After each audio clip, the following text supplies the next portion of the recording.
کربلا کی خوفناک رات کے بعد ظالم سمجھ بیٹھے تھے کہ وہ جیت گئے، لیکن انہیں اندازہ نہیں تھا کہ ایک طوفان جیل کی زنجیروں میں پل رہا ہے۔ اس طوفان کا نام تھا مختار السقفی۔ جب مختار قید سے آزاد ہوئے تو ان کی آنکھوں میں صرف اور صرف انتقام کی آگ تھی۔ انہوں نے کربلا کی تپتی ریت کی قسم کھائی کہ وہ امام حسین کے ایک ایک قاتل کو چن چن کر ماریں گے۔ مختار نے اپنی ایک خوفناک اور مضبوط فوج تیار کی اور ظالموں کے دلوں میں خوف کا وہ بیج بو دیا جس نے ان کی نیندیں اڑا دی۔ سب سے پہلا نمبر تھا ابن زیاد کا، جس نے امام کا سر کٹوانے کا حکم دیا تھا۔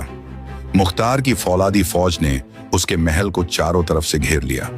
جو ظالم کل تک تخت پر بیٹھا تھا، آج وہ خوف سے کانپ رہا تھا۔ ابن زیاد کا سر دھڑ سے الگ کر کے بالکل ویسے ہی دربار میں لایا گیا۔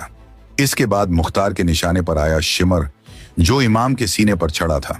شمر اپنی جان بچا کر بھاگنے لگا، لیکن ریگستان میں موت اس کا انتظار کر رہی تھی۔ مختار کے مجاہدین نے اسے گھیر لیا۔ اب اس کے چہرے پر صرف خوف تھا۔ اس درندے کو خوفناک طریقے سے جنگلی کتوں کے آگے ڈال دیا گیا۔ اب باری تھی سب سے بڑے درندے ہرملا کی، جس نے 6 مہینے کے بچے علی اصغر کو تیر مارا تھا۔ مختار نے حکم دیا کہ اس ظالم کو سب سے بھیانک سزا دی جائے۔ پہلے ہرملا کے وہ دونوں ہاتھ کاٹے گئے جن سے اس نے کمان کھینچی تھی۔ پھر اس تڑپتے ہوئے ظالم کو زندہ ہی دھدکتی آگ میں جھونک دیا گیا۔ آگ کی لپٹوں میں جلتے ہوئے ہرملا کی چیخیں آسمان چیر رہی تھیں۔ ایک کے بعد ایک کربلا کے سارے درندے اپنے بھیانک انجام کو پہنچے۔ کوفہ کی گلیوں میں ظالموں کا غرور ہمیشہ کے لیے خاک میں مل گیا۔ مختار کی تلوار نے ثابت کر دیا کہ نبی کے گھرانے سے غداری کی سزا کیا ہوتی ہے۔ جو بھی ظالم اہل بیت سے دشمنی کرے گا، اس کا انجام دنیا میں ہی خوفناک ہوگا۔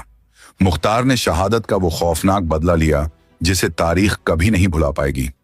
یہ دیکھ کر تمام مومنوں کے دلوں کو ایک عجیب سا سکون ملا۔ ظالم چاہے کتنا بھی طاقتور کیوں نہ ہو، اللہ کی لاٹھی میں آواز نہیں ہوتی۔ اگر آپ کو بھی مختار کے اس خوفناک انتقام نے سکون دیا ہے تو کمنٹ میں سبحان اللہ ضرور لکھیں، اور اسلام کی ایسی ہی انسنی حقیقتوں کے سفر میں ہمارے ساتھ جڑے رہیں۔ ابھی چینل کا حصہ بنے۔